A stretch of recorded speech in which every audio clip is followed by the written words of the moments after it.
Shalom saudara, di era Pentakosta ketiga ini, Roh Kudus akan memampukan setiap kita untuk menjadi saksi Kristus supaya lebih banyak lagi memenangkan jiwa-jiwa. Gembala Sidang terus menggaungkan bahwa dengan kuasa Roh Kudus dari Pentakosta ketiga ini, amanat agung akan selesai. Dalam Voice of Pentecost kali ini, kita akan menyampaikan satu pesan khusus bagi anak-anak muda. Generasi Yeremia, selesaikan amanat agung. Saudara, Pentakosta pertama dan kedua memiliki dampak yang luar biasa besar yang masih terasa hingga saat ini. Hal ini mungkin tidak dapat dibayangkan oleh murid-murid Tuhan Yesus yang terlibat di dalamnya pada waktu itu. Bayangkan, Petrus dan Yohanes, murid-murid Tuhan Yesus yang dalam kitab Kisah Para Rasul 4 ayat 13 disebutkan sebagai orang biasa yang tidak terpelajar. Namun, saat Roh Kudus pada Pentakosta pertama memenuhi murid-murid Tuhan, Petrus bangkit berkhotbah sehingga 3.000 jiwa percaya kepada Tuhan Yesus dan dibaptis. Roh Kudus terus bekerja dengan dahsyat dalam Pentakosta pertama, sehingga dalam kurun waktu beberapa ratus tahun, 70% dari dunia yang dikenal saat itu, yaitu wilayah Kekaisaran Romawi, menjadi Kristen. Kemudian, pada tahun 1906, sejarah mencatat seorang bernama William Seymour dipenuhi Roh Kudus dan dipakai Tuhan untuk menjadi pemimpin di era Pentakosta kedua di Azusa Street. Siapakah William Seymour itu? Beliau adalah seorang hamba Tuhan keturunan Afrika Amerika, satu ras yang pada masa itu cenderung mengalami berbagai diskriminasi di Amerika Serikat. Namun, keterbatasan yang dimilikinya tidak menghambat kuasa Roh Kudus bekerja secara dahsyat dalam dan melalui kehidupannya. Dari Pentakosta kedua ini, lahir gerakan Pentakosta dan karismatik yang ada hingga saat ini. Kini, ratusan juta orang di seluruh dunia diberdayakan Roh Kudus sebagai dampak dari Pentakosta yang kedua yang dimulai dari Azusa Street.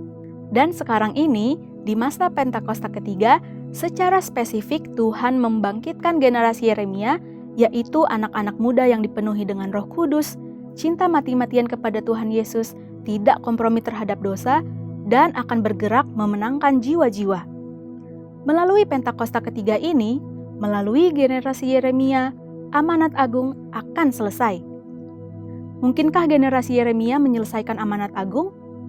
Dengan kuasa Roh Kudus dari Pentakosta ketiga, generasi Yeremia akan menyelesaikan amanat agung dan Tuhan Yesus akan datang kembali. Jadi, amanat agung itu bukan hanya tugas orang-orang tua atau opa-oma kita. Amanat agung itu tugas kita juga. Kita sebagai generasi Yeremia perlu mengambil tanggung jawab untuk bergerak dan menyelesaikan amanat agung.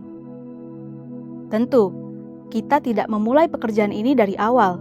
Sudah ada fondasi dan dasar-dasar yang sudah diletakkan oleh generasi opa-oma dan generasi orang tua kita. Mereka sudah melanjutkan pekerjaan baik di dalam Tuhan dan bagian kitalah untuk melanjutkannya. Dalam prakteknya, apa saja yang harus dilakukan oleh kita sebagai generasi Yeremia? Yang pertama, menginjil di sekolah-sekolah dan kampus-kampus. Sekolah dan kampus adalah tempat di mana anak-anak lebih banyak menghabiskan waktunya dibandingkan bersama keluarga dan gereja. Kita dapat mulai dengan mendoakan teman-teman kita yang belum percaya pada Tuhan Yesus di sekolah atau kampus kita, sehingga teman-teman kita dapat merasakan terlebih dahulu kasih Kristus lewat hidup kita. Setelah pendekatan ini dilakukan, barulah kita mulai memberitakan tentang Tuhan Yesus sebagai Raja dan Juru Selamat umat manusia. Yang kedua, menjadi role model lewat berbagai platform digital. Selain sekolah, generasi muda juga banyak menghabiskan waktunya di berbagai platform digital. Konten-konten yang kita upload setiap harinya dapat menjadi sarana untuk memberitakan Tuhan Yesus. Role model hidup benar, hidup kudus, takut akan Tuhan, dan lain-lain. Dengan memiliki personal branding yang baik, kita akan diterima oleh banyak orang. Kita juga dapat membuka ruang curhat dalam platform digital sehingga banyak orang bisa memiliki tempat untuk menceritakan permasalahan mereka. Yang ketiga, memberitakan Yesus lewat talenta. Yang terakhir dan tidak kalah penting adalah tentang talenta yang kita miliki. Kita percaya bahwa baptisan Roh Kudus akan memaksimalkan hidup seseorang dalam berbagai aspek kehidupannya. Oleh karena itu, kita akan mengerti bahwa setelah menerima pencurahan Roh Kudus, kita dapat memaksimalkan seluruh talenta dan potensi yang kita miliki. Talenta dan potensi yang kita maksimalkan ini akan menjadi kesaksian bagi banyak orang. Orang-orang dapat diberkati lewat kepandaian kita seperti bermain musik, bernyanyi, bermain bulu tangkis, konten kreator, hiburan, bahkan dengan mengerjakan soal-soal matematika, dan lain sebagainya. Tentunya juga melalui pekerjaan kita sehari-hari. Hal ini yang akan menjadi pintu besar bagi tersiarnya Injil. Roh Kudus yang telah memampukan kita untuk mengembangkan berbagai talenta dan potensi yang kita miliki, sehingga menjadi berkat bagi banyak orang. Sebagai generasi Yeremia, kita bertanggung jawab untuk terus mengobarkan api penginjilan yang sudah dimulai oleh generasi orang tua dan opa-oma kita. Kiranya dengan kuasa Roh Kudus dari Pentakosta ketiga, kita akan menyelesaikan amanat agung dan Tuhan Yesus akan datang kembali. Untuk penjelasan lebih lengkap dari tim teologi kami, silahkan scan QR Code yang tersedia atau buka link yang ada di atas. Tuhan Yesus memberkati.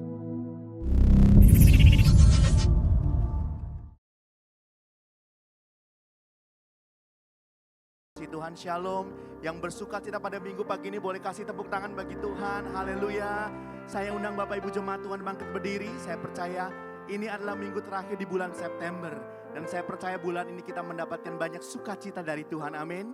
Dan ciri orang yang bersukacita adalah dia mau tersenyum yang terbaik bagi saudara seimannya. Boleh lihat kanan kiri, boleh jabat tangan kiri kanannya, katakan sukacita Tuhan atas kita. Haleluya, puji nama Tuhan. Ada sukacita di rumah Tuhan, amin. Selamat datang di GB Plaza Indonesia, dan sebelum kita memulai ibadah kita sama-sama sebagai insan Pentakosta, kita akan mendeklarasikan Pentakosta ketiga, dan setelah itu kita sama-sama akan mendeklarasikan Mazmur 91. Yang siap katakan amin. Beri tepuk tangan bagi Tuhan, katakan haleluya. Pentakosta ketiga, 321. Pentakosta ketiga adalah pencurahan Roh Kudus yang dahsyat di zaman ini, melebihi yang terjadi di Azusa Street. Pentakosta ketiga akan mengakibatkan penuaian jiwa yang terbesar dan yang terakhir sebelum Tuhan Yesus datang kembali.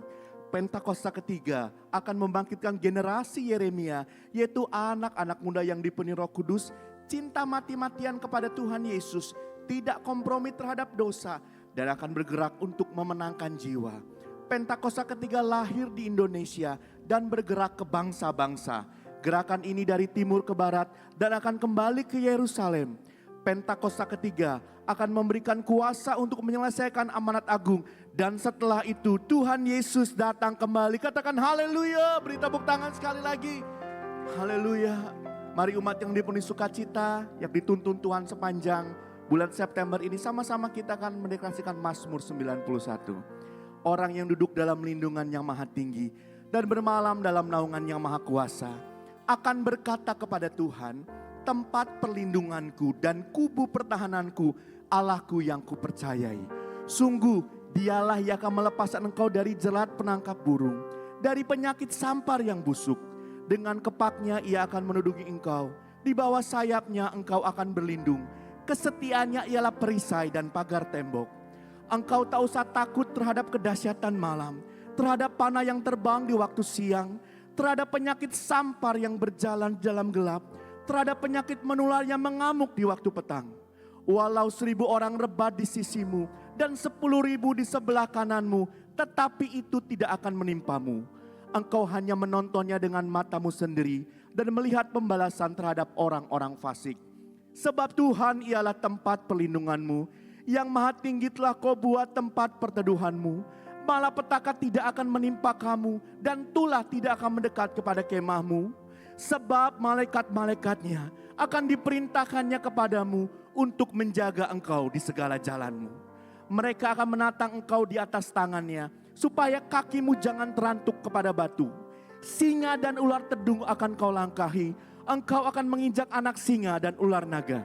Sungguh hatinya melekat kepadaku, maka aku akan meluputkannya, aku akan membentenginya sebab ia mengenal namaku. Bila ia berseru kepadaku, aku akan menjawab. Aku akan menyertai dia dalam kesesakan. Aku akan meluputkannya dan memuliakannya. Dengan panjang umur akan kukenyangkan dia dan akan kuperlihatkan kepadanya keselamatan daripadaku. Beri tepuk tangan bagi Yesus Tuhan kita yang ajaib. Haleluya. Terima kasih. Mari kita berdoa mengawali ibadah kita pada minggu pagi ini. Kami bersyukur Tuhan, kami punya Tuhan yang ajaib. Tuhan yang luar biasa, Tuhan yang menjaga hidup kami. Mengakhiri bulan 9 di tahun ini Tuhan, bulan September, di minggu terakhir ini kami di rumah-Mu, kami bersyukur. Karena hari demi hari, minggu demi minggu, Engkau Allah yang menyertai kami di setiap musim kehidupan kami. Dan itu menjadi alasan untuk cukup kami bersyukur dan berterima kasih. Engkau baik Tuhan, dan bahwasanya untuk selama-lamanya kasih setianya. Terima kasih Yesus, terima kasih. Biarlah kami beribadah pada pagi ini Tuhan, dengan hati yang tertuju pada Tuhan, dengan pikiran yang memandang Kristus, dengan yang jiwa yang terangkat ke surga, karena kami tahu Engkau Allah, kekuatan perisai hidup kami. Dan kami rindu bersorak memuji Tuhan, karena Engkau Allah yang layak ditinggikan. Kami percaya ibadah kami pada minggu ini berbeda, karena kami mengalami perjumpaan dengan pribadi yang mengubah hidup kami. Dan pribadi itu adalah namanya Yesus Kristus, Tuhan dan Raja kami, Juru Selamat kami, sumber kehidupan kami. Bagimu Tuhan segala hormat pujian, kemuliaan, kejayaan, kekuasaan dari sekarang sampai selama-lamanya. Yang siap beribadah dengan sukacita, sama-sama katakan amin, haleluya. Berikan tepuk tangan buat Tuhan Yesus lebih meriah lagi. Kita percaya Allah turut bekerja dalam segala hal untuk mendatangkan kebaikan bagi setiap kita, amin. Berkat sudah kita terima, kesembuhan sudah kita terima, dan biar itu semua termanifestasi dalam kehidupan kita. Tepuk tangan buat Tuhan Yesus. Haleluya. Allah turut bekerja dalam segala hal untuk datangkan kebaikan bagi Dia yang mengasihi Tuhan dengan segenap hidupnya. Allah turut bekerja dalam segala hal. Allah turut bekerja dalam segala hal. Allah turut bekerja dalam segala hal untuk datangkan kebaikan bagi Dia yang mengasihi Tuhan dengan segenap hidupnya. Allah turut bekerja dalam segala hal. Allah turut bekerja dalam segala hal. Haleluya. Terima kasih Tuhan. Kami percaya Engkau turut bekerja dalam segala hal untuk hidup kami, untuk mendatangkan kebaikan. We thank you Lord.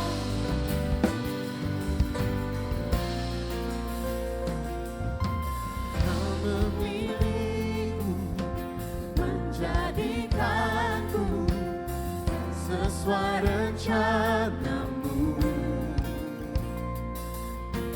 Kau menentukan arah tujuan seturut langkahmu. Bagi yang berjalan melangkah sesuai panggilannya, rencana indah diberikannya bagi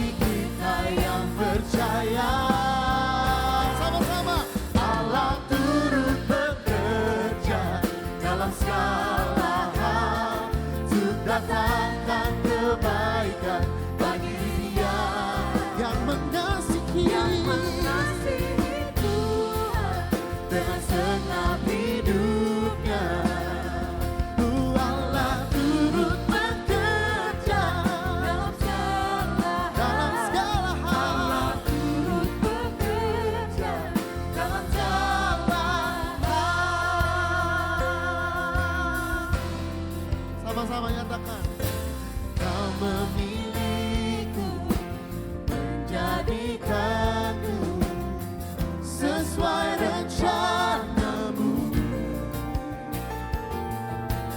Kau menentukan arah tujuan seturut langkahmu.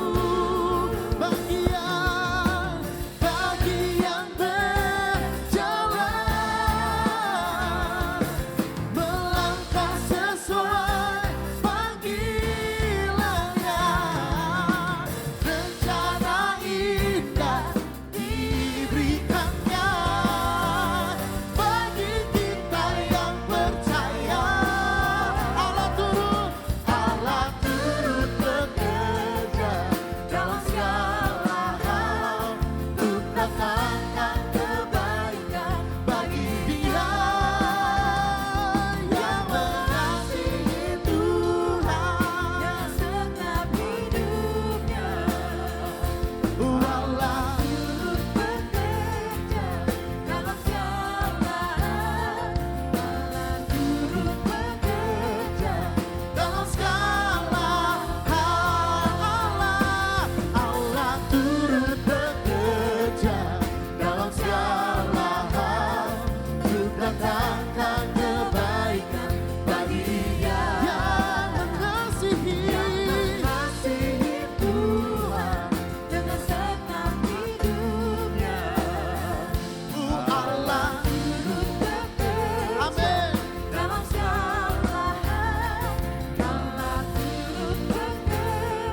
untuk datangkan kebaikan bagi dia yang mengasihi Tuhan dengan senang hidupnya. Allah turut bekerja dalam segala hal. Allah turut bekerja dalam segala hal. Saudara sendiri katakan, Allah turut bekerja dalam segala hal.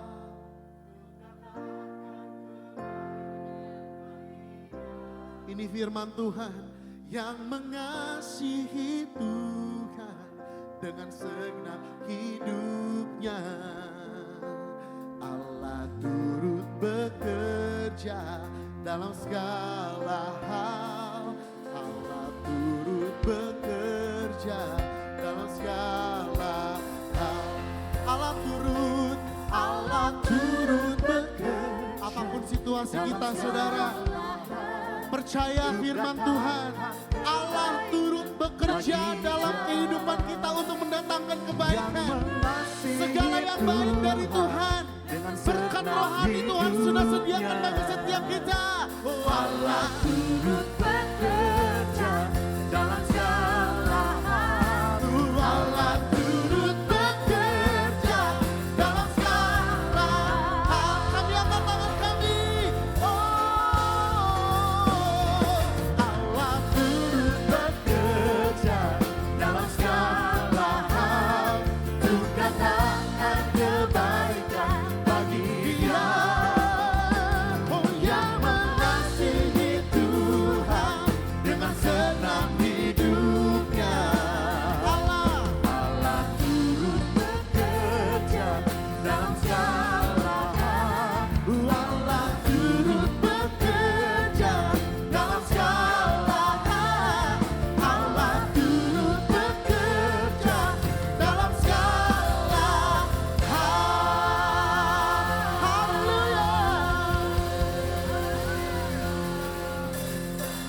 Kau yang percaya, Suruh semesta sujud menyembah.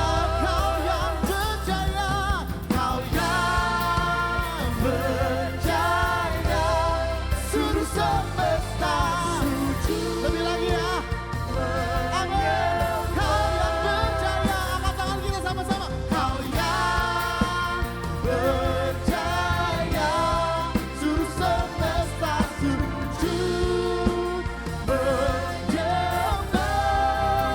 menyembah. Agunglah kebangkitanmu, mujizat telah terjadi. Junjung kasih anugerahmu, kekal teguh dan mulia. Masyurlah perbuatanmu, kau penyelamat hidupku.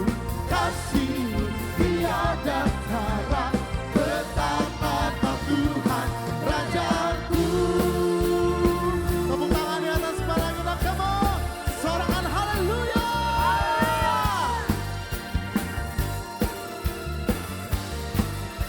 Sama-sama nyatakan bersyukurlah.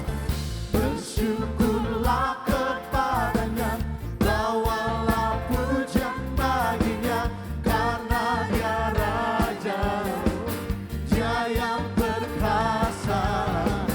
Tuhanlah kekuatanku, mazmur dan keselamatanku, Dia penolongku, yang beri Kami angkat tangan kami Tuhan. Kau yang percaya, suruh semesta sujud menyembah. Agunglah kebangkitanmu, mujizat telah terjadi. Junjung kasih anugerahmu, kekal teguh dan mulia. Masyurlah perbuatanmu,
percaya kebangkitan-Mu. Yes.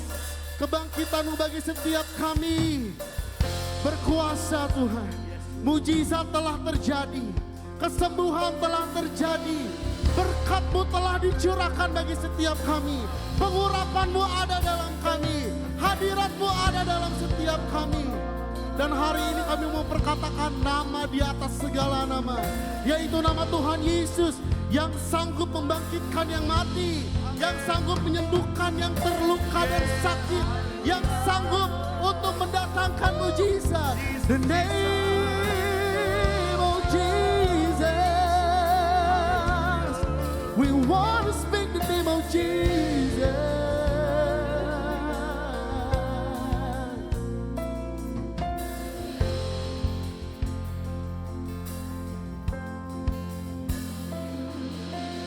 I just want to speak the name of Jesus over every heart and every mind. 'Cause I know there is peace within your presence. I speak Jesus.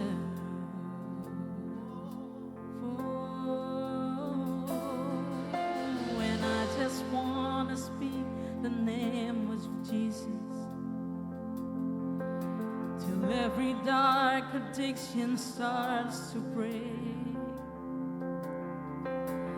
declaring there is hope and there is freedom. I speak Jesus. Your name is power. Your name is healing. Your name is life. Break every stronghold. Shine through the shadows. Burn like a fire.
What a powerful name it is, the name of Jesus. What a powerful name it is. What a powerful name. The name of Jesus. Jesus Christ, my King. What a powerful name it is. Nothing can stand against. What a powerful name it is.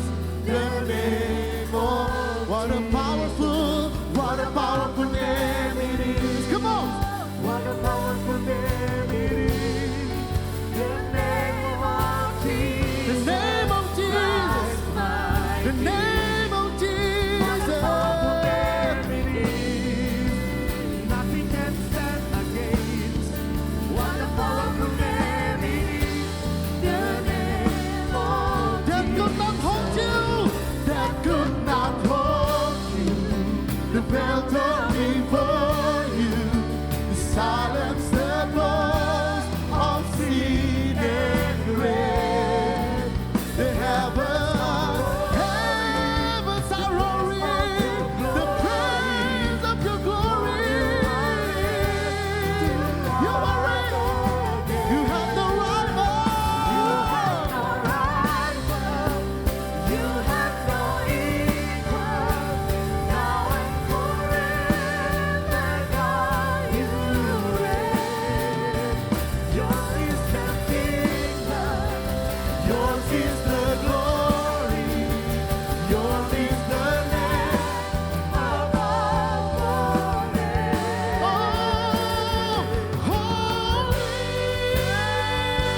holy,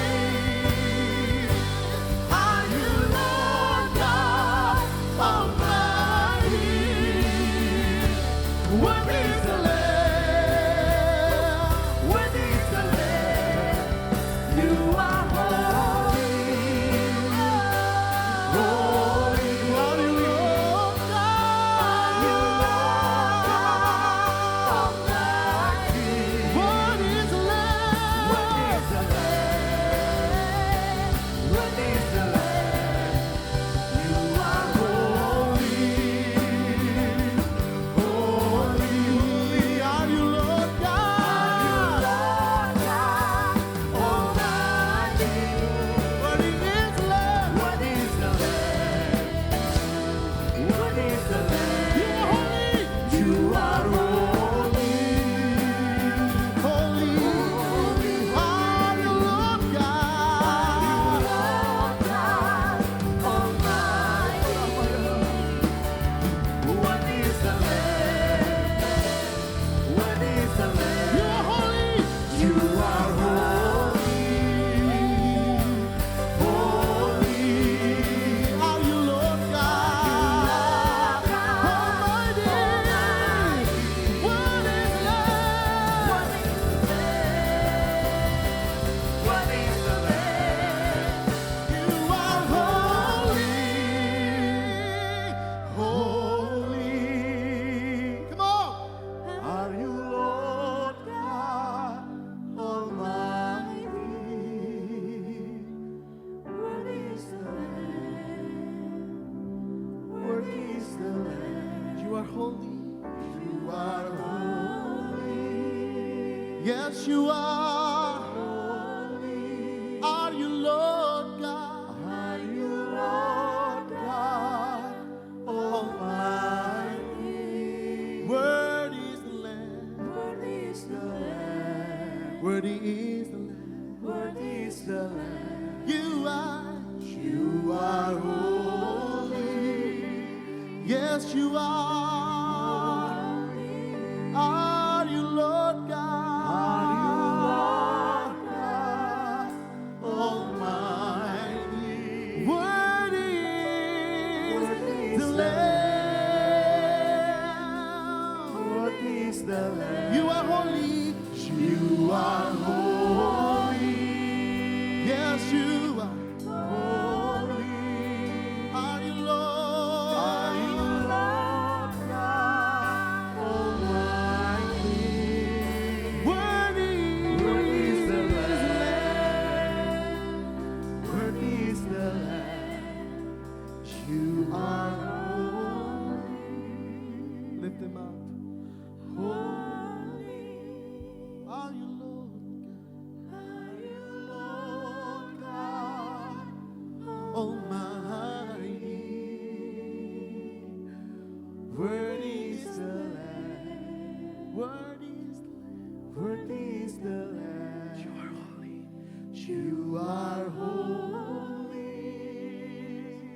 holiness is here, Lord. Kudusan-Mu ada Tuhan. Are you Lord God Almighty? Worthy is the Lamb, Jesus. Worthy is the Lamb. You are holy. Yes, you are. Are you Lord God?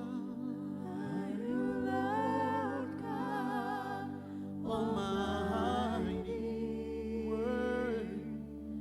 Worthy is the Lamb. Worthy is the Lamb.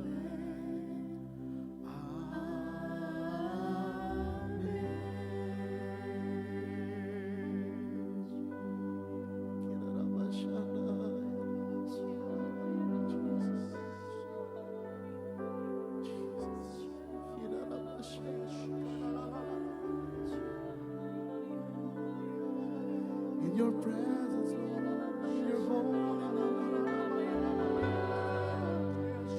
yes, Lord, overflows in this place, overflows in this place. Jesus, you're holy. Jesus, you're holy.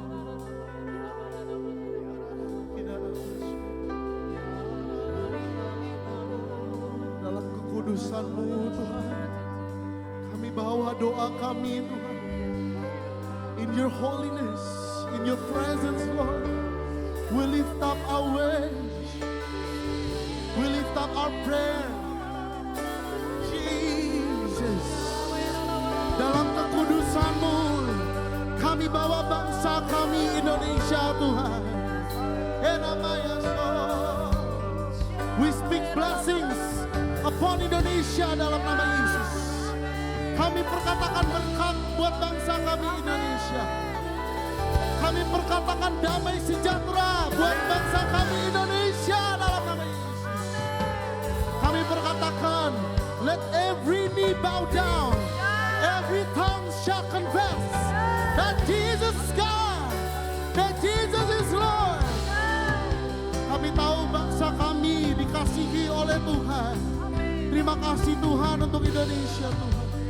Kami berkatakan berkat untuk seluruh pemimpin bangsa kami Tuhan. Dari yang tertinggi hingga yang terendah dalam nama Tuhan Yesus. Dan kami akan melihat bahwa Indonesia dimenangkan bagi kemuliaan nama Tuhan.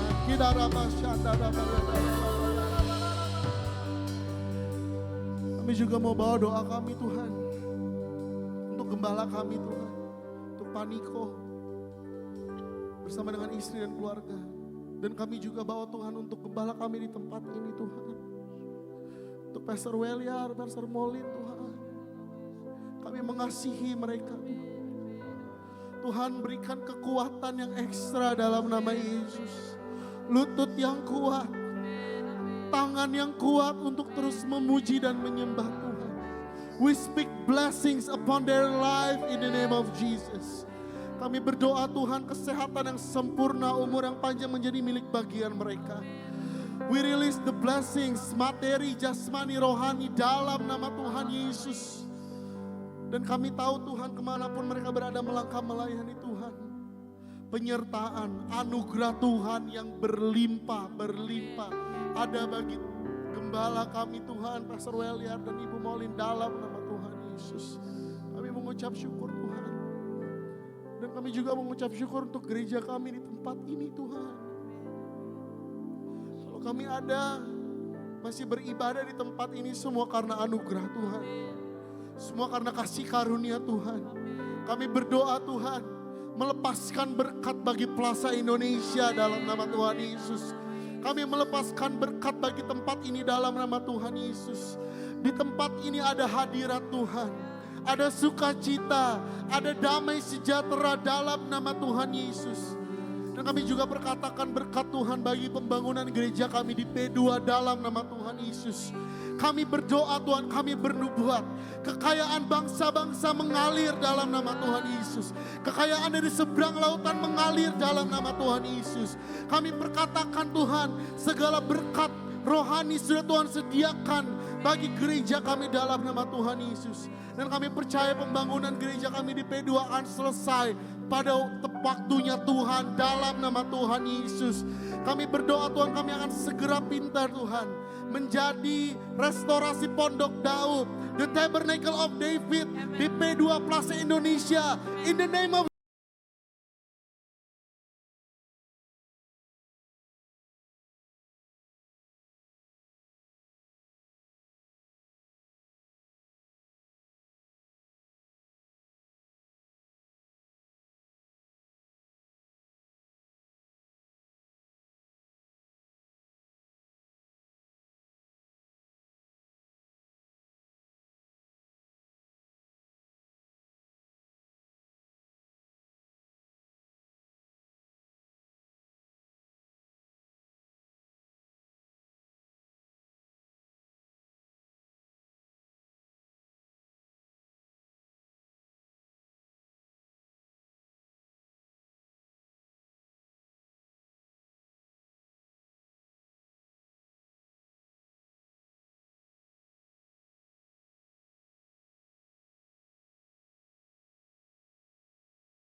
sebuah kesempatan dan selalu sebuah sukacita dan kehormatan bisa sharing dimanapun saya ditugaskan untuk melayani, dan saya bersyukur buat hamba-hamba Tuhan di tempat ini. Thank you juga buat teman-teman yang udah pelayan dari pagi tadi.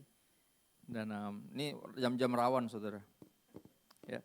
Jam paling ngantuk dalam jam 24 jam hidup manusia itu ada di 1:30 siang sama 1:30 subuh. Ya, dan makanya cuman yang gila bola doang yang bisa nonton pertandingan 1:30 subuh. Ada yang suka bola di sini? Ada yang gila bola? Gila sama suka beda loh. Kalau cuman suka nonton 1:30 subuh tuh pasti ketiduran. Ya kalau cuman yang gila doang yang bisa bertahan. Nah sama yang cuman yang gila sama Tuhan yang kebaktian jam segini saudara. Jadi Anda nih masuk kategori antara mencobai Tuhan atau emang Anda segila itu sama Tuhan. Sampai berat nih saudara jam-jam rawan nih. Jadi kita manfaatkan waktu dengan baik. Saudara, saya berikan judul pesan hari ini kalau Anda suka nyatet, judulnya Highly Favored. Ya, orang-orang yang benar-benar di favor tuh kata yang dipakai kita kenal kata favorit ya, favorit.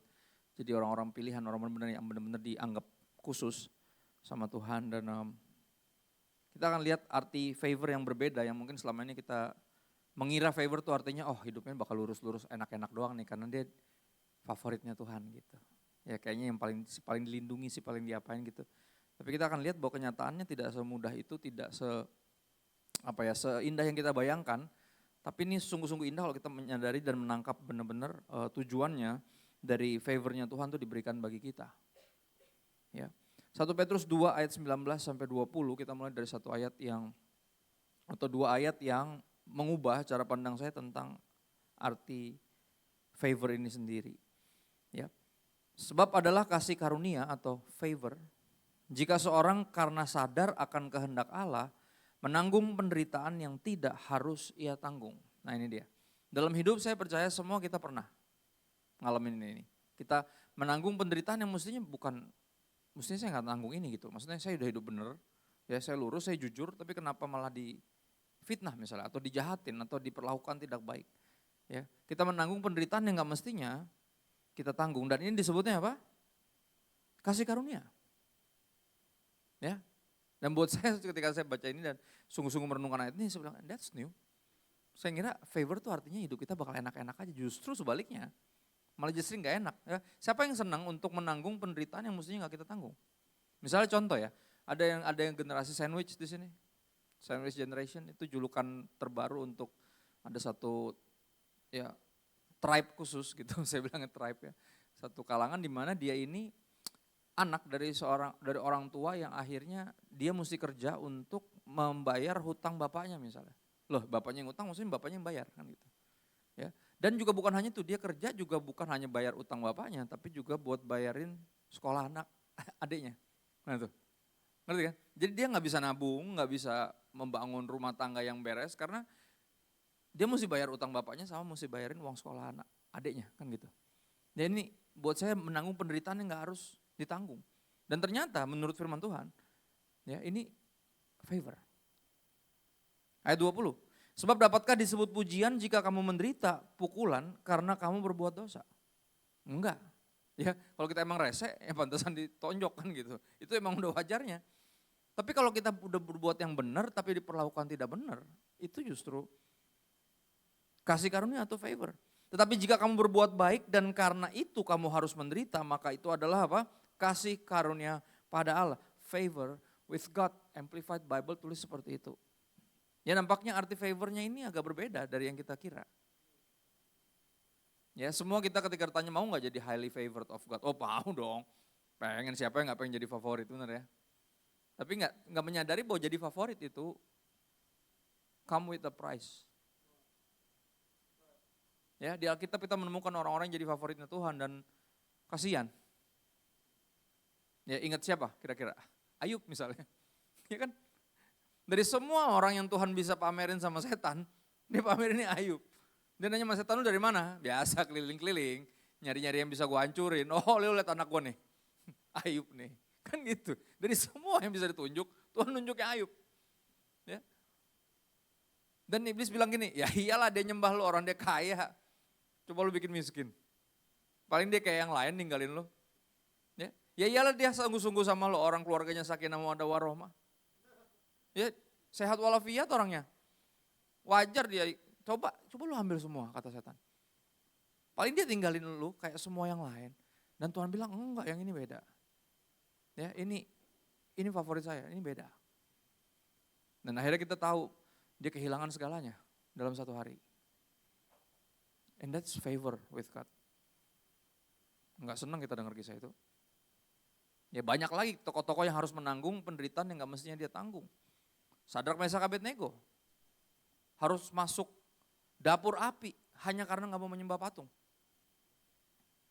Ya dong, karena sungguh-sungguh sama Tuhan malah mesti masuk dapur api. Dan mengalami benar-benar kehadiran Tuhan di tengah hidup mereka. Yang masuk 3, yang kelihatan 4.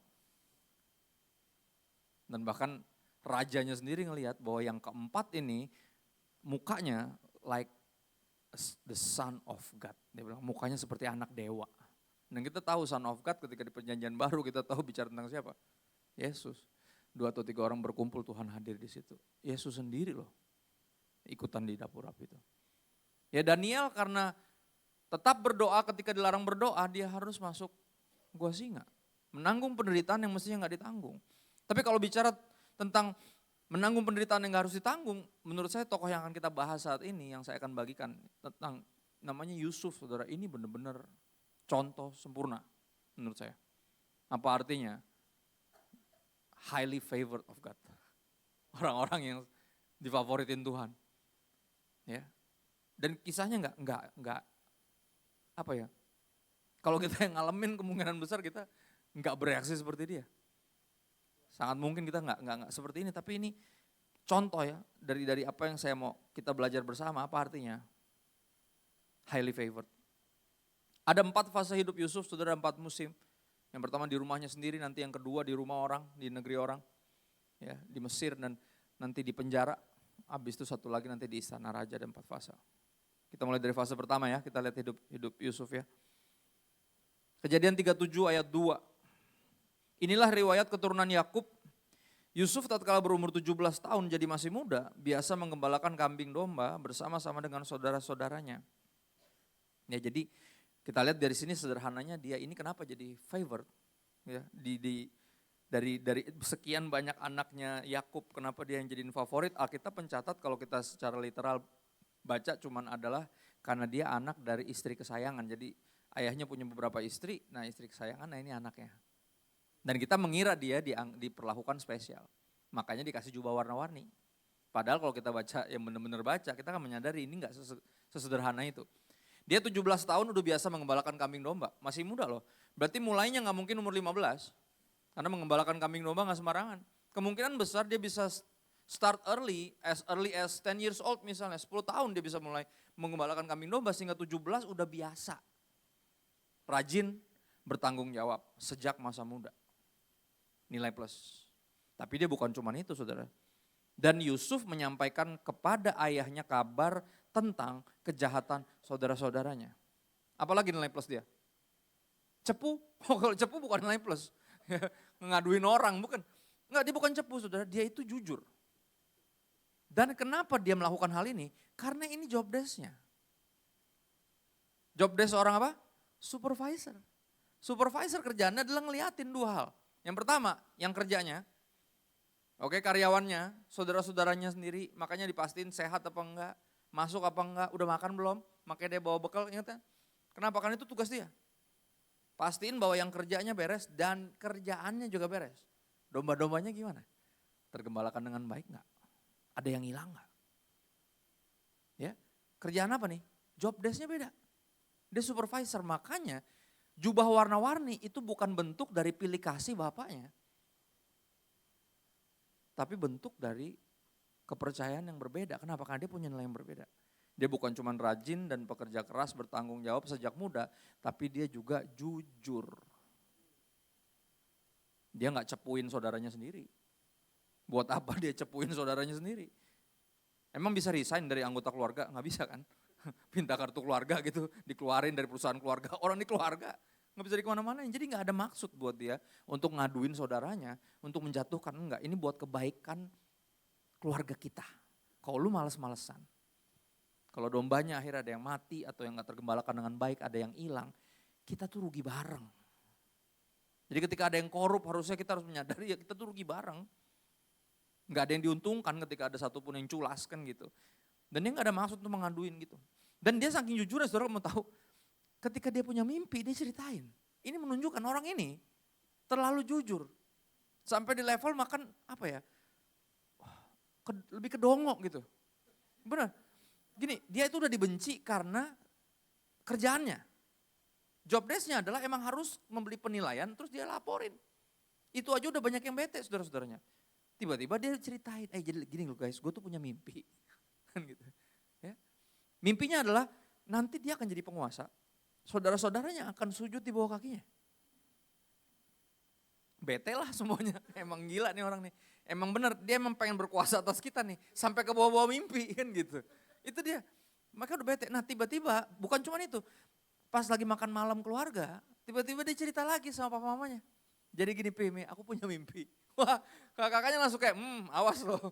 Kalau kita oke dah, kalau sama mama papa awas kelar loh kan gitu. Bener dia ceritain mimpinya, bahwa bahkan orang tuanya juga akan sujud di bawah kakinya. Ya, jengkol lah kakaknya sama adanya. Jengkel dan dongkol kolaborasi. Udah 4, emang dasar udah 4, tambah kayak gini, wah udah. Diputusin untuk dibunuh, cuman puji Tuhan ada yang matre. Akhirnya dijual. Karena kalau cuma dibunuh gak dapat apa-apa, cuma dosanya doang.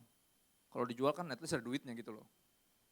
Ya akhirnya gak jadi mati, kalau mati kita belajar apa? Udah selesai kan gitu. Gak belajar apa-apa, udah keburu mati dianya. Ya kan ada yang matre, akhirnya dijual lah dia. Sama saudara-saudaranya sendiri. For being honest. Menanggung penderitaan yang harus dia tanggung. Tapi apa kita tahu, di rumah itu, dia itu favorit. Dia orang nomor 2 setelah papanya. Bukan anak paling kecil, bukan anak paling gede, tapi bisa-bisanya jadi anak kesayangan. Highly favored, tapi harganya itu loh. Ya, dibetein bahkan dijual sama saudara-saudaranya sendiri. Sakit. Tapi itulah, itu yang disebut highly favored menurut firman Tuhan. Ya, dan akhirnya dia dibuang, saudara, dijual sebagai budak ke negeri orang. Ya, bukan rantau untuk mengadu nasib, tapi rantau untuk menerima nasib. Karena nasib menampar dia di wajahnya. Sekali lagi, dibuang for being honest. Menanggung penderitaan yang harus dia tanggung. Di Mesir dia dijual sebagai budak, dilelang di pasar. Dan yang menang lelang adalah seorang pejabat teras Mesir bernama Potifar. Kalau Anda ingat kisahnya. Dan ini fase kedua hidup Yusuf di rumahnya Potifar. Sebagai budak. Anak kesayangan jadi budak, turun derajat. Ya, tapi ini yang menarik. Kejadian 39 ayat 6 sampai 9 dikatakan segala milik Potifar diserahkan Potifar pada kekuasaan Yusuf.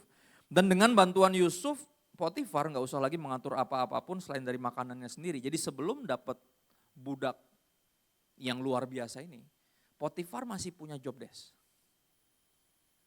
Ya, tapi ketika dia dapat Yusuf nih di pasar, menang banyak dia. Karena semua job desk-nya udah kelar semua sama Yusuf. Ya, dia udah gak kerja apa-apa lagi, kerjaannya cuma pilih menu. Tiap pagi tuh kayak, jadi nih gue udah gak usah kerja apa-apa lagi nih, kata dia. Gak usah Pak, Bapak tinggal pilih makanan aja. Hari ini, siang ini mau makan apa Pak? Eropa, Asia? Nah gitu. Ya, bosan apa lagi ya? Padang? Ada gak Padang kata dia? Hah? Mana ada Padang? Loh ini kan Mesir kan padang pasir, masa gak ada restoran Padang di padang pasir? Mesti diadain, ya, buka franchise gak mau tahu, pokoknya mesti ada. Right? Kerjaannya cuma gitu doang. Kenapa? Karena semua udah diberes sama Yusuf. Menang banyak nih orang. Dia gak pernah nyangka dia ke pasar hari itu dan menang lelang. Dan ternyata nih orang ini kayak diamond in the rough. Kayak berlian ditumpukan sampah. Somehow. Ya, luar biasa orang ini. Excellent. Adapun Yusuf itu manis sikapnya, orang yang berarti sopan, penuh hormat dan elok parasnya. Masalah dianya ada di sini, lihat. Dia terlalu ganteng. Saudara, saya dulu mengira ya, kalau saya lebih ganteng dari ini, pasti saya yang jadi artis, bukan Gamal.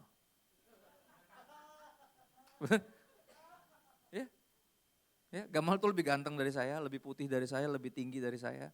Suaranya lebih bagus. Kita kalau Ambon kalau nggak bisa nyanyi itu masuk kategori penistaan soalnya. Jadi kalau bisa nyanyi nggak bisa nyanyi semuanya bisa kan gitu. Tapi dia lebih bagus. Ya dia suka gambar, saya juga, tapi gambar dia lebih bagus. Ya dia lebih terkenal, followernya lebih banyak, duitnya juga lebih banyak, right? Terus lu mengira apakah dia lebih ganteng kali? Coba gue lebih ganteng dari ini. Kan gitu. Ya sampai saya baca kisah ini, saya baru menyadari, masalah orang ini karena dia terlalu cakep. Baru pertama kali saya akhirnya taruh tangan saya di dada terus bilang ini sama Tuhan, puji Tuhan, gue gak ganteng-ganteng amat. Right? Karena mengira, karena gini, kalau kita lebih good looking kan ada namanya privilege. Biasanya orang yang lebih good looking lebih mudah, dipermudah. Ternyata enggak, dia jadi dipersulit. Ya gara-gara terlalu ganteng. Selang beberapa waktu istri tuannya memandang Yusuf dengan bukan berani nih, berahi. Baca, jangan salah baca. Ya, berahi itu bukan cuma naksir, nepsong. Itu dia. Ya. Lalu katanya apa? Marilah tidur dengan aku. Waduh. Ya, dan kita selalu banyak pengkhotbah yang suka memfitnah bahwa ini istrinya Potifar tuh tante-tante. Tante Potifar, ingat istilah itu? Kata siapa dia tante-tante? Belum tentu. Pejabat teras, posisi pejabat teras punya istri dan punya istri muda pasti. Kemungkinan besar istri Potifar ini masih muda. Kenapa dia naksir sama Yusuf? Selain karena Yusuf ganteng, kemungkinan besar mereka seumuran. Dan dia melihat semua kualitas terbaik dalam diri suaminya, yang ada pada diri suaminya dalam diri seorang yang sepantaran, ganteng lagi. Gimana gak goyang tuh? Kan gitu. Ya gak? Gimana gak, waduh jodohku kan gitu. Dari pertama udah langsung tahu. Dan tiap hari selalu digodain terus, marilah tidur dengan aku. Ya kan bayangin lagi gawe gitu siang-siang. Tiba-tiba Cup, sibuk amat Cup kan gitu. Sini duduk lo sama Cici kan gitu ya. Udah gak usah capek-capek sini lo. Apa sih kan gitu. Digodain terus tiap hari. Ya, diajakin bobo siang sama Cici. Marilah tidur dengan aku dan ini berlangsung berhari-hari saudara. Ya, sampai di satu titik akhirnya apa dia menolak dan dia bilang kayak gini di ayat 8. Tapi Yusuf menolak dan berkata kepada siapa? Istri tuannya itu. Posisinya diperjelas oleh narasi Alkitab.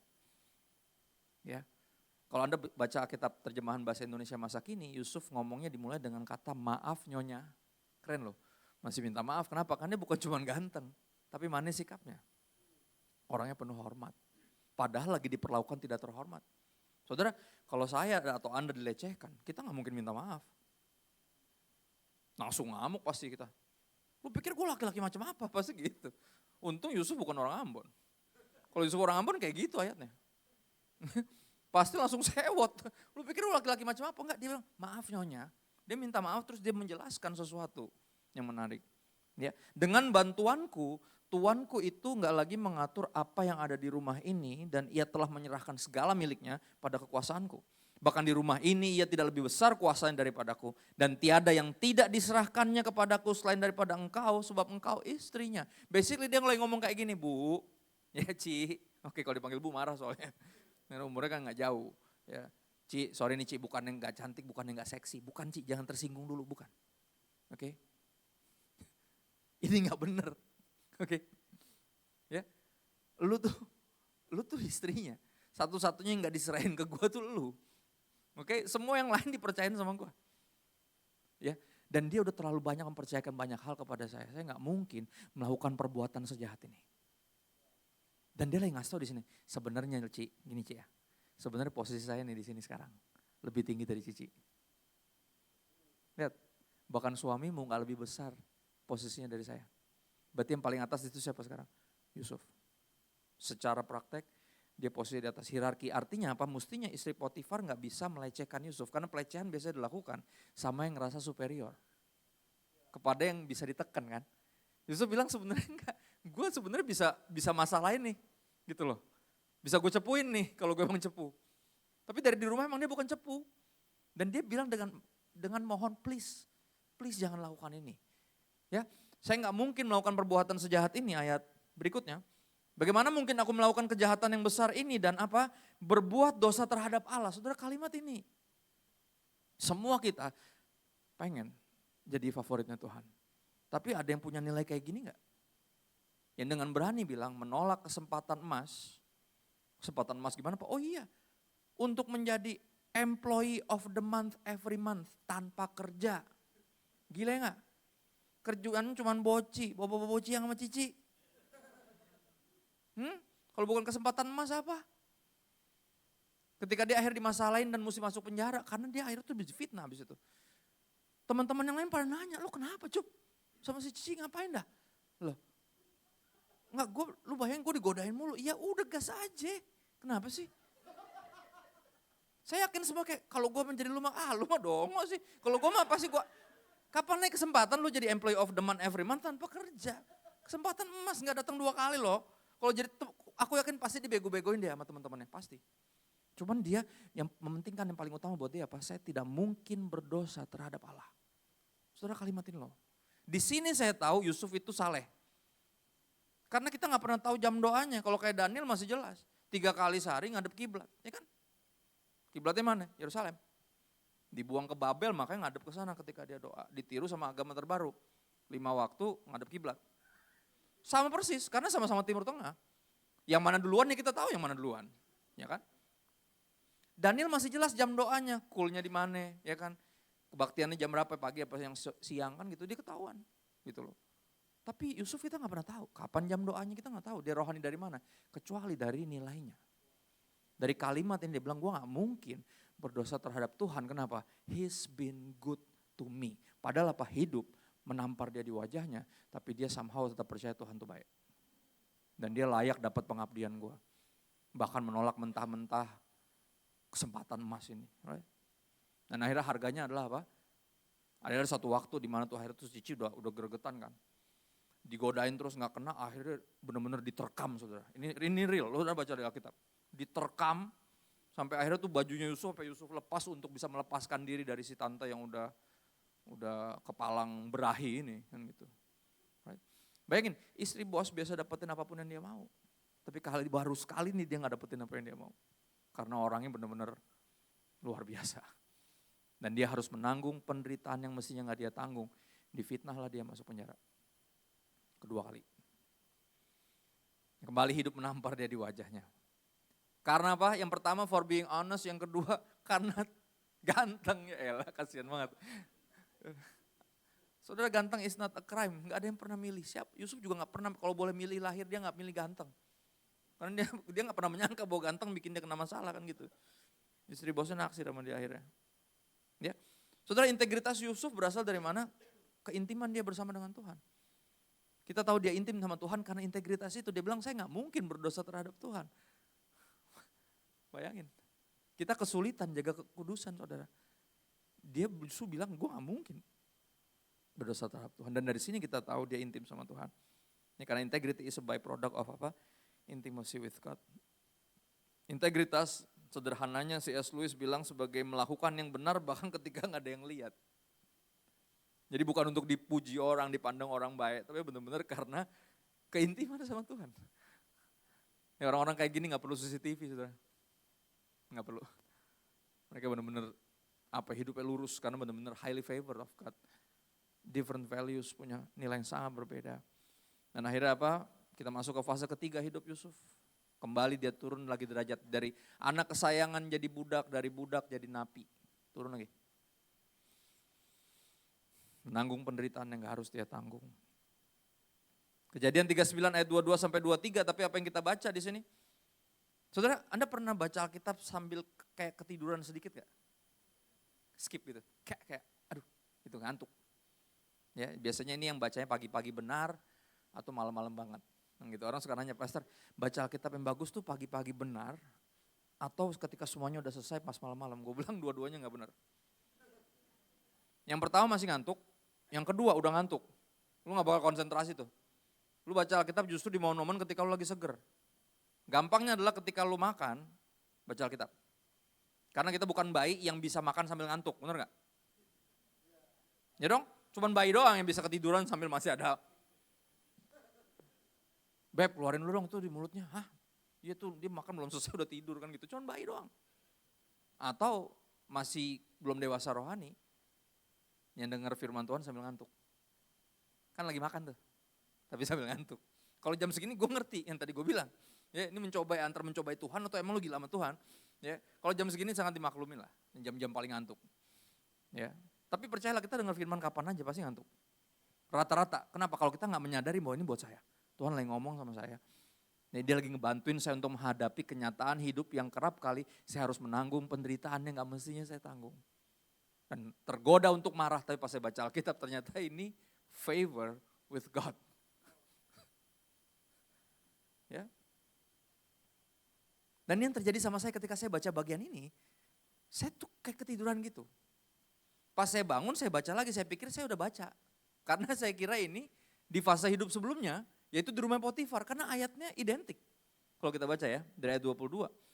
Sebab itu kepala penjara mempercayakan semua tahanan dalam penjara itu kepada Yusuf. Dan segala pekerjaan yang harus dilakukan di situ, siapa yang mengurusnya? Dialah yang mengurusnya, Yusuf lah yang mengurusnya. Saya pikir ayat ini adalah yang saya baca, itu tentang Potifar, pas saya skip. Akhirnya pas saya mau lewatin, ini mah udah. Pas saya baca lagi, belum deng, tadi mah di penjara. Oh sebelumnya kan dilihat, skip. Saking miripnya, identik banget. Artinya apa? Dia masih jadi highly favored of God. Dia selalu jadi favorit. Di rumah jadi anak terbaik. Nomor 2, orang nomor 2 setelah papanya. Di rumah orang jadi budak terbaik. Diangkat jadi manajer. Di rumah jadi supervisor. Lihat, favorit masih. Highly favored. Tapi terus mengalami apa? Menanggung penderitaan yang harus ditanggung. Termasuk yang ini, masuk penjara. Dan kepala penjara tidak mencampuri segala yang dipercayakannya kepada Yusuf karena apa? Ini di ayatnya, karena Tuhan menyertai Yusuf dan apa yang dikerjakan Yusuf dibuat Tuhan berhasil. Semua kita pengen bagian yang ini. Ya kan? Jujur aja, saya pengen. Siapa yang gak pengen apapun yang kita perbuat dibuat Tuhan berhasil? Siapa yang gak mau disertai Tuhan? Karena kita itu pikir itu highly favored dong. Asik kan kita pengennya yang ini ya, tapi berapa banyak yang nilainya kayak Yusuf. Yang tetap jujur walaupun jujur membuat dia dibuang sama saudara-saudaranya. Yang tetap berintegritas walau integritas yang bikin dia difitnah dan masuk penjara. Siapa yang mau menanggung penderitaan yang harus ditanggung? Gak ada yang mau, tapi semua pengen ayat ini. Nanti kita akan balik lagi ke ayat ini saudara. Singkat cerita ada 2 orang, pejabat teras juga. Jadi sedikit background Alkitab saudara, saya pas sekolah Alkitab baru menyadari hal ini. Dosen saya bilang sebenarnya ini penjaranya ini unik. Ya, kisah Yusuf ini sebenarnya highly political, sangat politis. Jadi si Potifar itu senang banget kenal sama Yusuf. Dia kayak sekali menemukan berlian di pasar, oke random banget. Dan dia pengen banget bawa Yusuf tuh sebenarnya ke istana. Oke, diketemu sama Firaun, pengen banget. Cuman gak ketemu caranya. Tapi ini yang menarik, karena istrinya bikin masalah. Potifar jadi punya cara. Ya, Yusuf di penjara bukan di penjara biasa, di mana dipasung kayak penjara yang gitu, yang bukan. Isinya bukan penjahat, isinya itu tapol, tahanan politik. Dan penjaranya disebut rumah dinasnya Potifar. Ya saudara mesti gak bisa bayangin, tapi saya tinggal daerah Kalibata saudara, dulu ada namanya komplek DPR. Oke, yang sekarang udah gak ada. Komplek DPR itu, orang DPR gak ada yang tinggal situ. Tinggalnya di komplek rumah saya, Kalibata Indah. Jadi ada rumah sendiri, ada rumah dinas yang bisa disita kapan aja atau bisa dikasih kapan aja, kan itu bukan rumahnya dia benar. Nah, jadi dia di penjara itu di rumah dinasnya Potifar. Itu rumah berarti, bukan penjara.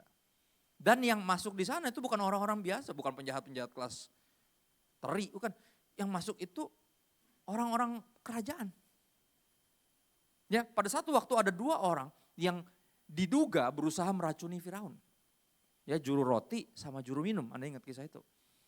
Dua-duanya masuk dan Yusuf, as good man as he is, ini dia keren banget. Dia tuh mikirin gimana, kalau ada 2 yang dituduh berarti salah satu gak salah.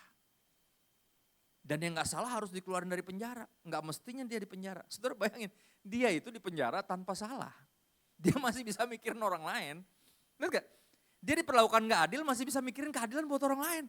Orang ini agak lain memang. Bukan agak lain, lain banget. Ya, gak heran dia apa? Highly favored. Dia punya nilai plus. Saudara jangan pernah mengira kita bisa highly favored sama Tuhan tanpa nilai plus. Harus ada nilai plus. Ya minimal gak sama kayak dunia inilah. Yang me, myself, and I yang self-centered. Yusuf itu saking gak self-centerednya. Selalu dia mikir itu dia ngaduin. Ya kejahatan saudara-saudaranya bukan karena kepentingan sendiri, tapi kepentingan keluarganya. Ya dia nggak culas, nggak selingkuh sama istri Potifar, kenapa? Kan dia mikirin Potifar. Dia nggak mikirin dirinya sendiri. Bahkan sampai dia masuk penjara. Di penjara aja dia masih bisa mikirin orang. Gimana caranya gue cari tahu siapa yang salah dan yang gak salah harus dilepaskan. Akhirnya apa? Diajak ngobrol dan benar mereka cerita, yang satu bilang gue tadi malam ada mimpi kata dia. Ceritalah dia, yang satunya gak mau kalah, gue juga punya mimpi kata dia gitu. Emang lu doang yang bisa mimpi kan gitu. Ya dua-duanya soal lagi sewot kan. Dua-duanya dituduh berusaha meracuni raja, berarti kan cuma satu yang salah sebenarnya. Ya, akhirnya Yusuf bilang, oh arti mimpinya ini, kalau anda gak salah. Tapi kalau anda tuh yang gak mau kalah tadi punya mimpi, lu emang ngaco lu. Ya, lu bakal dipenjara, yang ini bakal dibebasin. Akhirnya benar, singkat cerita dibebasin lah orang ini. Dan dia bilang sama Yusuf gini, gue bakal ingat sama lo. Lu udah tolongin gue. Dan akhirnya apa? Apakah dia diingat? Tentu tidak. Kan gitu. Kembali, highly favored. Menanggung penderitaan yang gak harus ditanggung.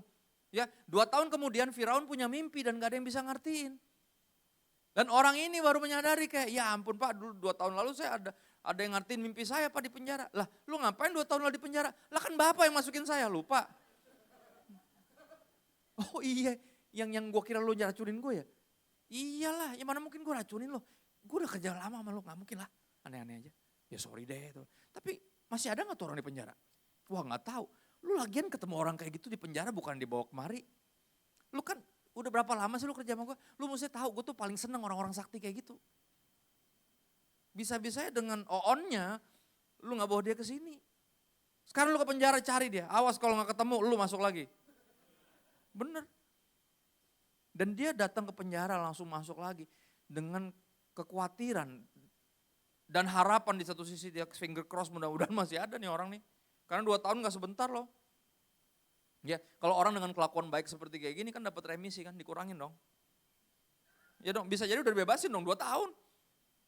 Yang berapa tahunnya tiba-tiba gak nyampe 2 tahun udah gak tau kemana kan gitu. Ya kan? Enggak, nih gue ngomongin Mesir bukan di sini. Cuman,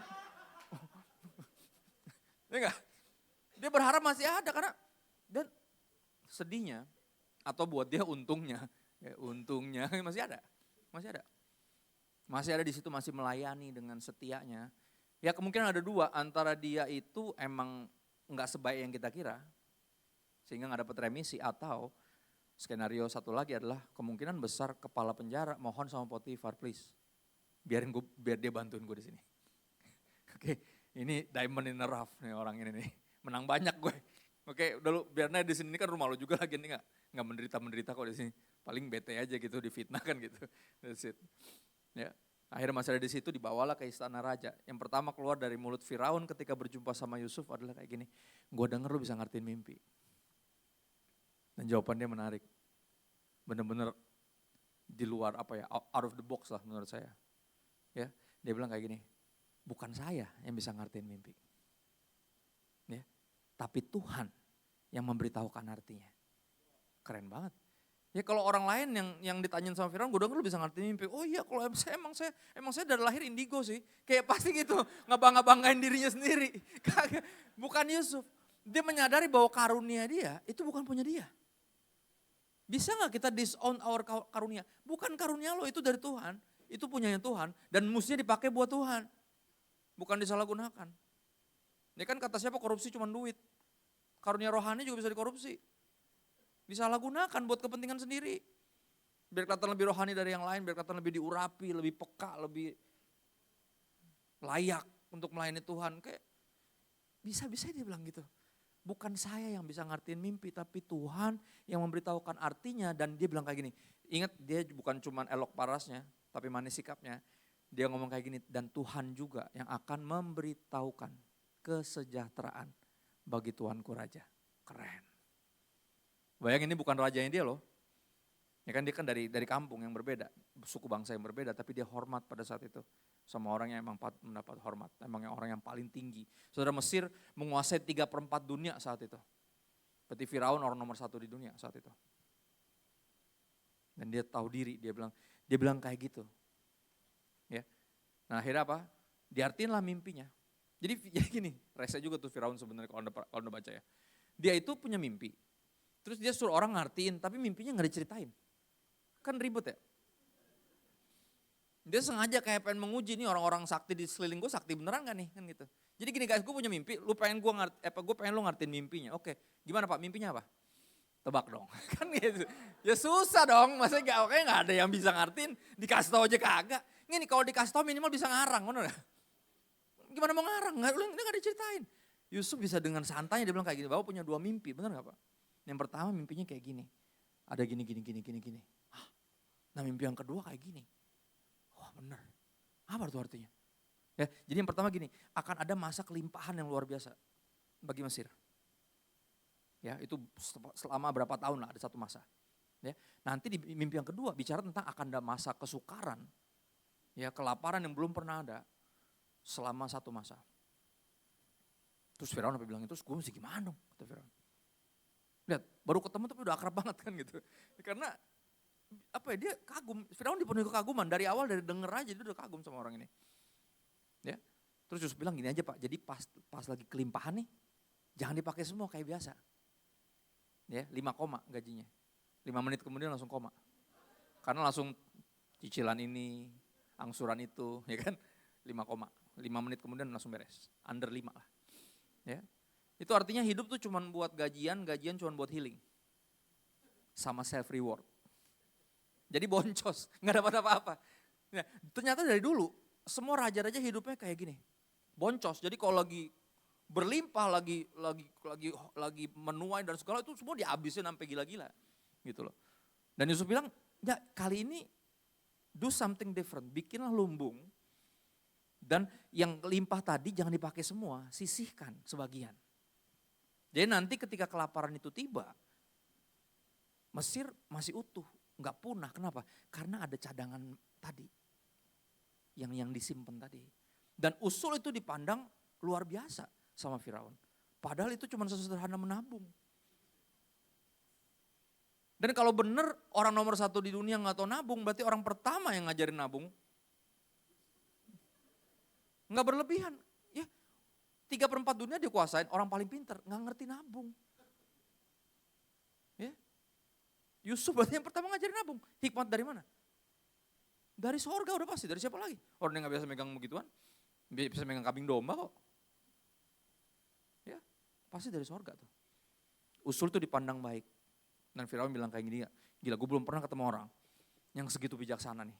Sejauh ini gue belum pernah ketemu. Dan dipenuhi roh Allah. Itu kalimatnya Firaun. Ini yang ngomong orang yang gak nyembah Tuhan loh. Nyembah ratusan dewa dan dewi, dari mulutnya bisa keluar tercetus bahwa orang ini dipenuhi Roh Kudus. Lihat, Pentakosta aja masih jauh. Masih jauh, masih di Kisah Rasul 2, perjanjian baru. Ribuan tahun kemudian. Tapi dia bisa ngelihat dalam diri Yusuf, dari hikmatnya, dari humility-nya. Ya. Ini orang dipenuhi Roh Kudus nih. Dan dia bilang, karena gak ada orang kayak lu. Gimana kalau lu aja yang jalanin. Gokil ya. Dia kayak itu ya, kayak gembala dari gereja yang lagi rapat Natal tuh ya. Kan rapat Natal suka dikumpulin ya. Kadang gimana kita mau bikin apa nih Natal tahun ini kan gitu. Akhirnya rata-rata semuanya diem tuh. Kenapa diem? Karena kalau ngasih ide biasanya jadi ketua panitia. Itu dia, ya kan? Ketahuan lo diam-diam kan? Ya kan? Sebenarnya lo punya ide tuh. Cuman takut nanti kalau ngomong, ya udah bagus kamu aja ketuanya gimana kan gitu ya kan. Dia gak mau. Firaun kayak gitu tuh. Pas dikasih ide langsung Yusuf ketuanya. Diangkat langsung jadi wali negeri. Jadi detik itu Yusuf dari penjara dibawa ke istana, bukan cuma ke istana, tapi jadi orang nomor 2 di dunia. Bayangin tuh, setelah Firaun. Gila ya, highly favored. Tapi kamu with a price. Ya, seluruh hidupnya dipenuhi dengan penderitaan yang mestinya gak harus dia tanggung. Tapi itu kenapa? Karena dia emang dipilih sama Tuhan untuk tujuan mulia ini, yang dari awal dikasih mimpi sama Tuhan. Mimpi yang makin lama, sejujurnya ketika menjalani hidup makin absurd. Bukan makin jelas. Tapi apa? Nampaknya Yusuf melihat sesuatu yang kita nggak lihat. Dan ini yang kita mau belajar. Saudara, di Kejadian 45 ini fase terakhir hidup dia ya. Di Mesir. Dia akan mengakhiri hidupnya nanti di Mesir juga. Soalnya dikasih tanah sendiri sama Firaun. Sampai muncul Firaun yang gak kenal sama dia. Yang akan tiba waktunya seperti itu. Semua masa ada orangnya, semua orang ada masanya kan gitu. At the end of the day. Ya. Kejadian 45 ayat 5. Tetapi sekarang janganlah bersusah hati, janganlah menyesali diri karena kau menjual aku ke sini. Dia ngomong sama siapa? saudara-saudaranya yang benar seperti mimpi yang Tuhan kasih, datang mau sujud di bawah kakinya, meminta pertolongan karena belum makan udah beberapa hari, minta belas kasihan, kalau enggak bangsanya punah. Kalau bukan Yusuf yang duduk di situ, enggak bakal ditolongin. Tapi Yusuf punya dua kesempatan antara mengampuni atau balas dendam. Kalau Yusuf dipenuhi dirinya sendiri, pasti balas dendam. Minimal nggak usah dijahatin, nggak usah dibantuin aja udah mati sendiri, bener gak? Gampang. Tapi apa? Sekali lagi dia bukan orang yang itu. He's different. Dia highly favored karena Tuhan lihat nilai itu yang berbeda dalam dirinya. Dia itu hatinya bersih. Ya, saking bersihnya ketika saudara-saudaranya datang, dia bilang sama semua pegawai yang lain, dia bilang coba clear the area, keluar dulu deh sebentar ya. Biar saya berurusan sama orang-orang ini. Dan ketika semuanya keluar, dia berteriak, nangis kencang-kencang, terus dia buka wignya, dia hapus make upnya. Ini gua Yusuf, lu inget gua gak? Papa masih hidup gak? Kan Mesir, kan pakai wig sama pakai make up kan? Kalau anda inget kan? Sedih banget loh adegannya sebenarnya kalau anda bayangin betapa pahit hidupnya. Dan tapi di satu sisi dia juga kangen sama orang tuanya, sama adik-adik, saudara-saudaranya semua yang jahatin dia dulu. Dia nangis dan dia bilang, sini deket-deket. Ada ayatnya bilang gitu, sini deket, dia mau peluk semuanya. Interesting. Dari sini juga kita tahu dia intim sama Tuhan. Ya, karena hanya yang benar-benar anak yang bisa berdoa kepada Bapa, Pak, ampuni mereka. Mereka nggak tahu yang mereka perbuat. Can we pray like that? Beneran nggak kita anaknya? Karena ujiannya terletak di sini. Kita punya segala hak dan kuasa untuk membalas, tapi kita memutuskan untuk mengampuni. Ya, highly favored. Walaupun sering harus menanggung penderitaan yang gak mestinya ditanggung. Saudara, ini bicara tentang apa? Seperti Yesus. Yusuf adalah gambaran dari apa yang akan datang, yaitu Yesus yang sempurnanya. Ya kan? Yesus dijual sama siapa? Tebak, disalib sama siapa? Sama Anda dan saya, orang-orang yang dia datang untuk selamatin. Dia seperti batu penjuru yang malah dibuang. Tapi dijadikan batu penjuru sama Tuhan. Dibuang sama bangsanya sendiri. Dia datang kepada kepunyaannya, tapi kepunyaannya menolak dia. Gambarnya seperti ini persis. Tapi penolakan kejahatan dari saudara-saudaranya ini justru yang malah justru dibalik. Jadi cara Tuhan untuk nyelamatin mereka. Kayak Yesus. Ya, penyalipan Yesus justru cara Tuhan untuk nyelamatin kita. Unik banget. Ya, penderitaan yang gak harus ditanggung sama Yesus dipakai untuk nyelamatin kita. Kayak penderitaan yang harusnya gak ditanggung sama Yusuf dipakai untuk nyelamatin saudara-saudaranya. Yusuf bilang gini, sekarang jangan bersusah hati dan janganlah menyesali diri karena kamu menjual aku ke sini. Sebab apa? Untuk memelihara kehidupanlah. Siapa? Allah menyuruh aku mendahului kamu. Ini cara Tuhan, ini tangan Tuhan yang bawa saya ke sini. Dia pakai bahkan kejahatan kalian untuk bawa saya ke sini. Akhirnya apa? Saya bisa kasih makan dan mempertahankan bangsa kita. Ini bukan tentang saya balas dendam, karena ada yang bilang kayak gini, sukses adalah balas dendam yang paling keren. Enggak, dia enggak berniat balas dendam. Bukan tentang sukses pribadi, bukan. Dia menyadari saya dipakai Tuhan. Saya highly favored karena ada tugas ilahi. Ada tujuan divine calling melalui hidup saya. Untuk mempertahankan bangsa saya. Bukan cuma demi kenikmatan saya sendiri atau kesuksesan saya. Ini bukan tentang saya. Lebih dari tentang saya. Ayat 8. Jadi bukanlah kamu yang menyuruh aku ke sini, tetapi siapa? Tuhan. Dialah yang telah menempatkan aku sebagai bapak bagi Firaun dan tuan atas seluruh istananya. Dan sebagai kuasa atas seluruh tanah Mesir. Ini yang buat dia tabah ternyata. Dan saya bagi ini kenapa? Karena kita pasti akan ngalamin ini. Sebagai anak-anak Tuhan yang hidup sungguh-sungguh, kita akan kerap kali ngalamin ini. Kita menanggung penderitaan yang gak mesti kita tanggung dan kita bertanya-tanya, Tuhan kenapa sih? Gue udah jujur loh, gue udah ngalah loh, gue udah gak masalahin ini loh. Gue udah melepaskan pengampunan loh. Kenapa gue mesti lihat? Ini ngebantu ketika kita tahu bahwa Tuhan punya rencana. Dia memilih kita dengan sengaja. Dari sekian banyak yang lain. Dia sengaja menjadikan kita apa? Favored ones. The highly favored ones. Yang hidupnya benar-benar dituntun sama Tuhan sehingga apapun yang dikerjakan dibuat Tuhan berhasil. Kenapa? Kenapa? Karena kita melakukan semuanya dengan segenap hati seperti itu Tuhan, bukan untuk manusia. Ya, kalau kita melakukannya buat diri kita sendiri, Tuhan gak berhutang untuk membuatnya berhasil. Tapi kenapa yang dikerjakan Yusuf dibuat Tuhan berhasil? Karena Yusuf mengerjakannya dengan segenap hati seperti untuk siapa? Untuk Tuhan, bukan untuk manusia. Ya. Setelah kita ke Roma 8 sebelum ke Kolose 3, ke Roma 8 ayat 28 sampai 29. Ayat ini terinspirasi sama Yusuf. Rasul Paulus kerap kali menulis suratnya sambil memikirkan khususnya Yusuf. Kisah Yusuf itu inspirasional banget, bahkan buat Rasul Paulus.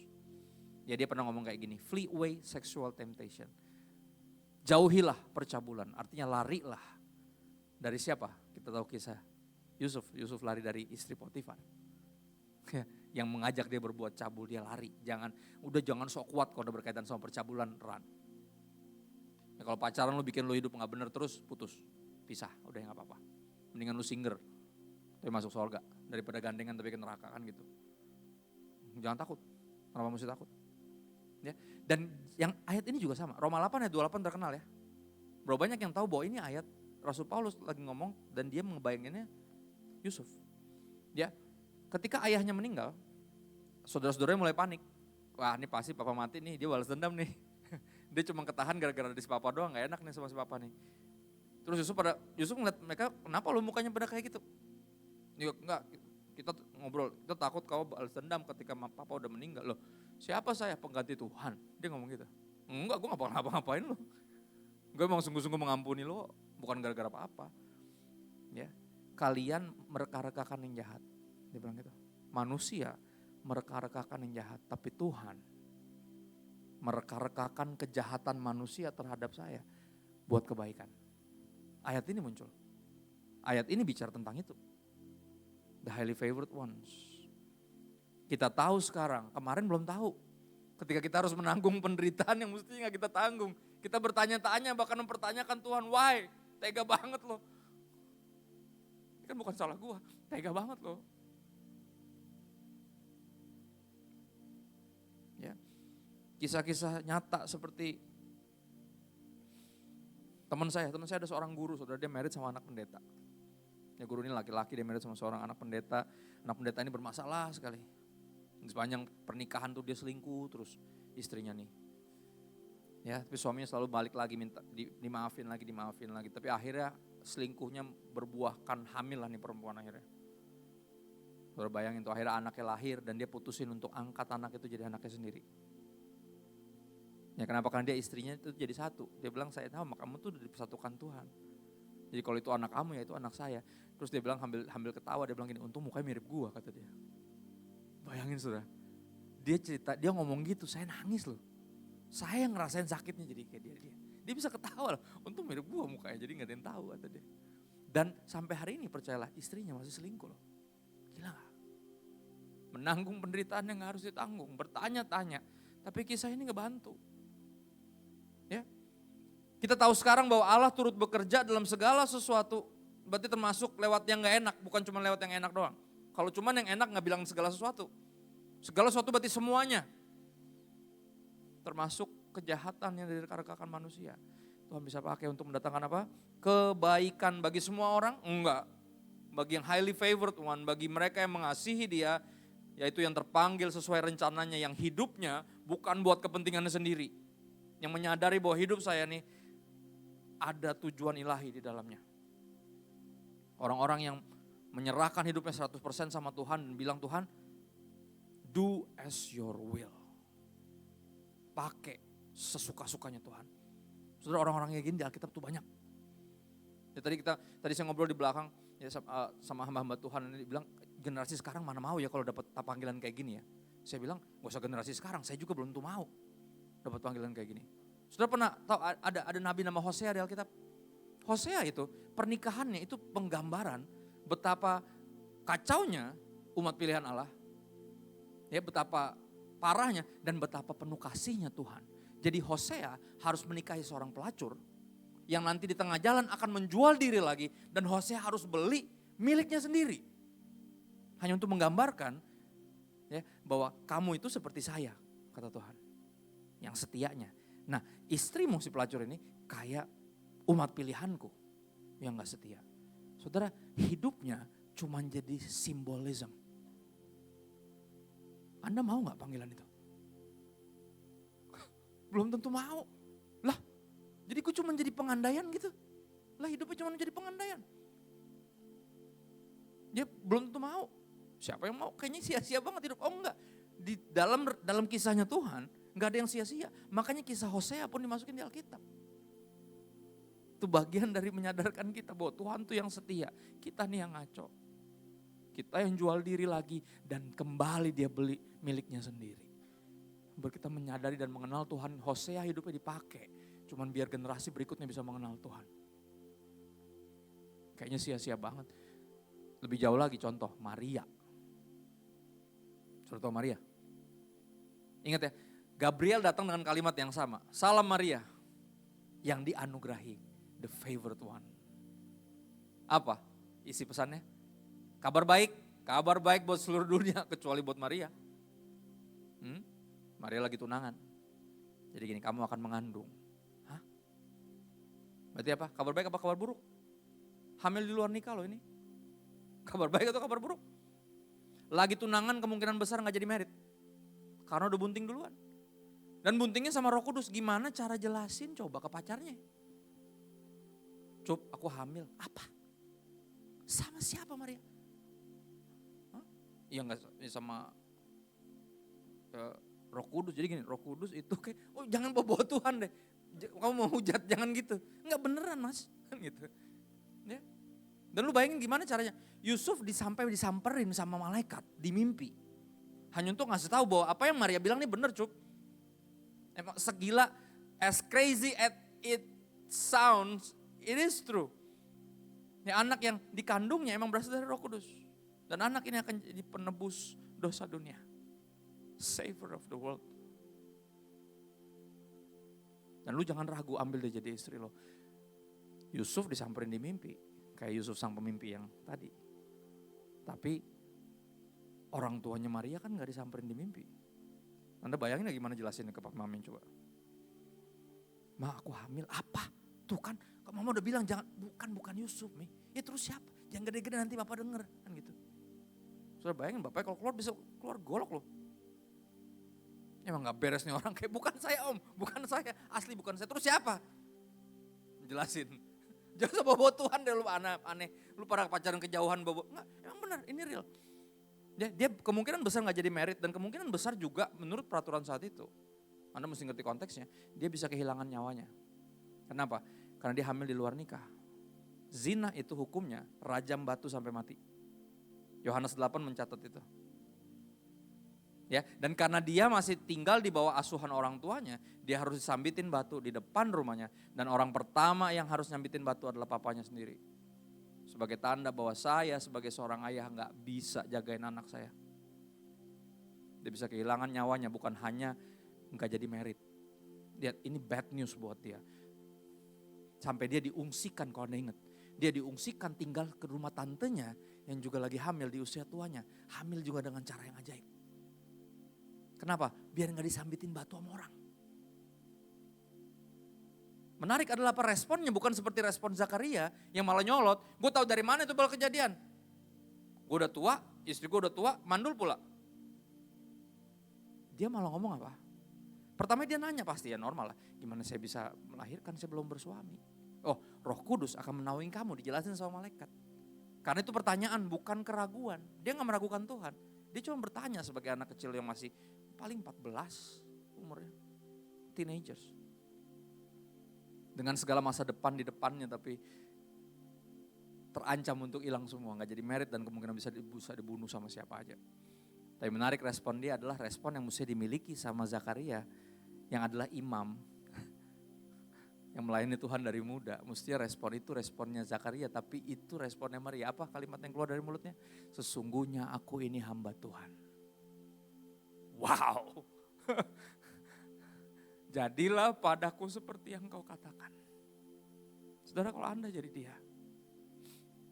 Kita gak akan menyadari bahwa itu highly favored. Highly favored apaan? Gue harus menanggung penderitaan yang mestinya gue gak tanggung. Tapi apa? For the sake of the whole world. Ya. Sebab semua orang yang dipilihnya, ayat 29, dari semula mereka juga ditentukannya dari semula untuk apa? Menjadi serupa dengan gambaran anaknya, siapa? Yesus, supaya ia anaknya itu. Yesus menjadi yang sulung di antara banyak saudara. Jadi semua yang kita alami dalam hidup sebenarnya, kalau kita benar-benar yang terpilih dan highly favored, ini semuanya membawa kita untuk menjadi semakin serupa sama Yesus. Apa? Menanggung penderitaan yang gak harus ditanggung. Tapi apa? Untuk tujuan ilahi. Ya, for the glory dan kepentingannya Tuhan. Ya, kalimat Maria membawa kita kepada ayat terakhir ini. Ayat yang tadi saya sempat bacain, Kolose 3 ayat 23 sampai 24. Apapun juga yang kamu perbuat, perbuatlah dengan segenap hatimu seperti untuk Tuhan dan apa? Bukan untuk manusia. Ayat 24, kamu tahu bahwa dari Tuhanlah kamu akan menerima bagian yang ditentukan bagimu sebagai upah. Kristus adalah Tuhan, siapa kita? Hambanya. Respon kita mesti sama kayak Maria. Ya, jangan kita gila-gila doang pengen jadi favorite ones. Oke, highly favored apa artinya? Tetap melakukan yang benar karena tahu kita ini hamba Tuhan. Tanggung jawab saya sama Tuhan. Gak mungkin saya berdosa terhadap Tuhan. Tuhan, pakai hidup saya. Jadi apa aja gak masalah. Yang penting dipakai Tuhan. Diperkenan Tuhan. Sesuai dengan kehendak Tuhan. Dan saya berdoa, siapapun kita yang lagi ngalamin ini, apapun itu jenisnya. Penderitaan yang gak mestinya kamu tanggung karena kamu hidup benar. Ya, bersyukurlah, berbanggalah. You are the highly favored one of God. Ya, dan ini ngebantu. Sekali lagi saya berdoa buat ngebantu. Karena pasti kita akan ngalamin ini. Jadi gak usah bertanya-tanya lagi. Ada rencana Tuhan yang indah. Dia lagi libatkan kita dalam kisahnya karena ini bukan tentang kita. Ini tentang dia. His story bukan cuman sejarah. Itu history, tapi his story itu kisahnya dan kita lagi diajak masuk dalam kisahnya. Dia bisa ajak siapapun yang lain tapi entah kenapa dia ngajak ke kita. Yang difavoritkan. Yang kemungkinan besar hidupnya gak akan sama sekali gak akan enak.